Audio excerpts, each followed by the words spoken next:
Now, bullying has become a major challenge in schools across the country. It's been the case for years. What sometimes starts as a little teasing has the potential to balloon and have a negative impact on pupils who become victims of bullying.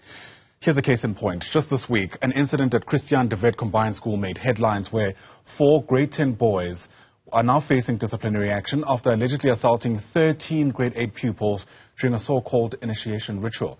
Let's unpack what's been done to curb such incidents with Dorcas Sekabate, who's the Chief Education Specialist responsible for school safety in the Free State Education Department, and joins us via our video link this morning. Dorcas, it's lovely to have you on the program. Thanks very much indeed for making time. You know, we've watched the story completely shocked that such incidents still take place, but what is more worrying is that it's now emerged that what's been happening at this institution has been happening for a while. Good morning, Ayanda and your viewers. Thank you for having us as the Department of Education to talk about this barbaric activity that took place at Christiaan. Yes, it came to our attention when the school actually made an investigation. It was discovered that this thing has been happening for years, despite the school having said to the parents and the learners during their meetings for the learners that are coming to the hostel for the first time to report any incident. It has not been reported to the authorities at the school. It only came to the attention of the school when the prefects reported it. And it is really worrying that we have these things happening and our children are being bullied and made to become silent. And we think what we must do and encourage is for parents as well to come into the picture. Yesterday, it actually came to my attention and I was shocked that parents as well are aware of these incidences that are happening to their children in schools and they are not reporting.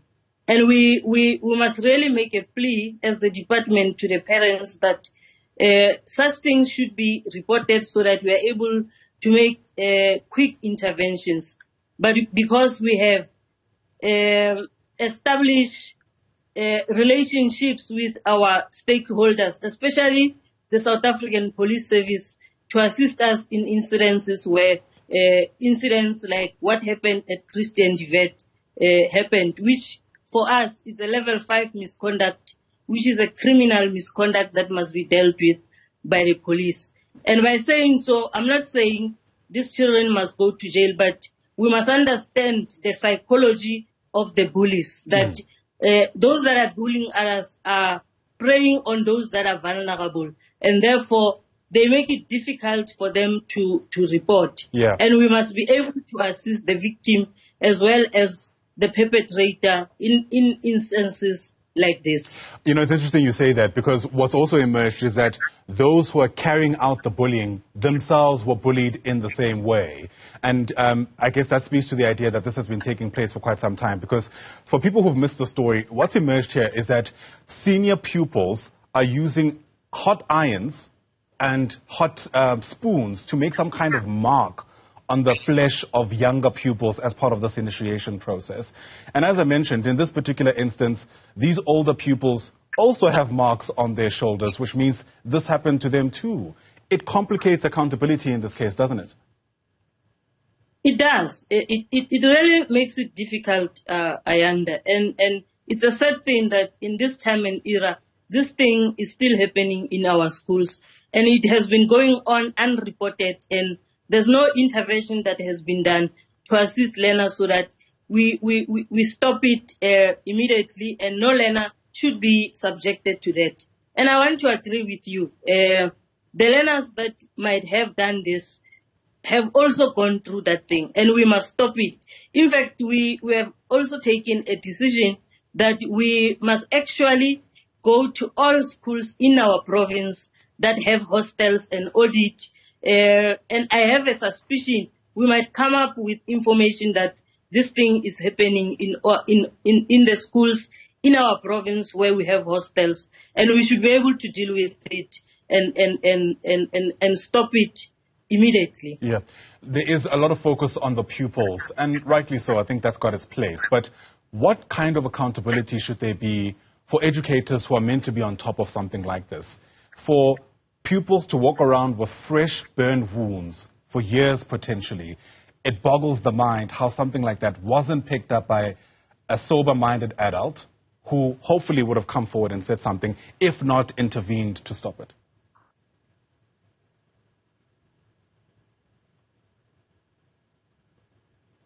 It is worrying. That's why on the we are going to the school, because we expect that the school should be having a functional safety committee.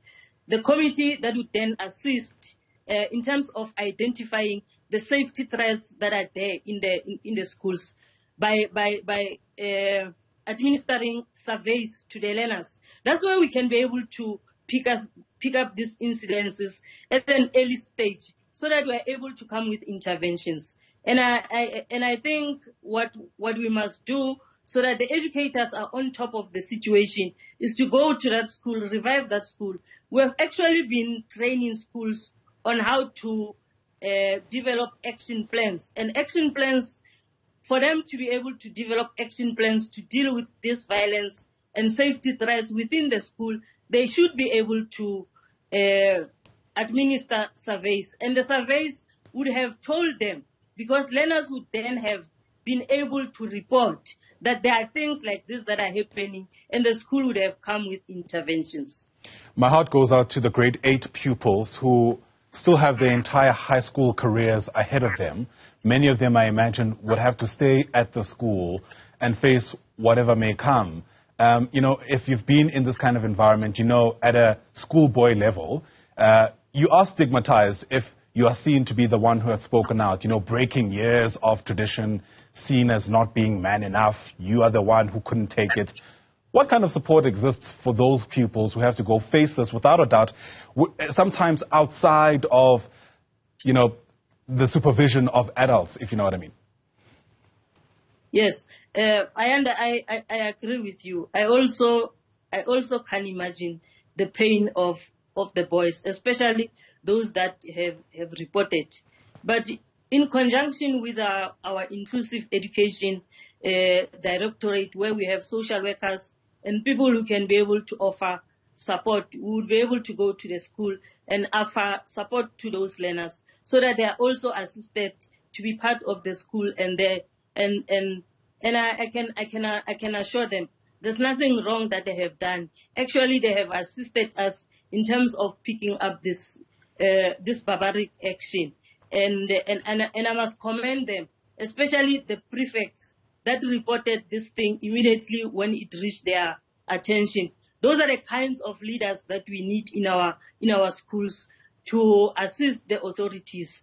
But we will give the learners that have been subjected to this action psychosocial support, so that we don't want another statistics of learners that are dropping out because of being bullied at our institutions. Yeah, speaking about that, this is possibly the worst timing, because many of the high schools in this country are obviously dealing with final exams, from matriculants all the way down to grade 8. I imagine the media attention around this institution is in some ways going to be a distraction, and I'm putting it very mildly here. How worried are you that it's going to also have an impact on their results? It is. Definitely it is going to affect them, because then it means they are not in the right state of mind because of the attention this thing has got, and because of them also being afraid of being labeled as niches for exposing this activity. But we'll make sure that those learners are assisted and they get the attention they need from the school.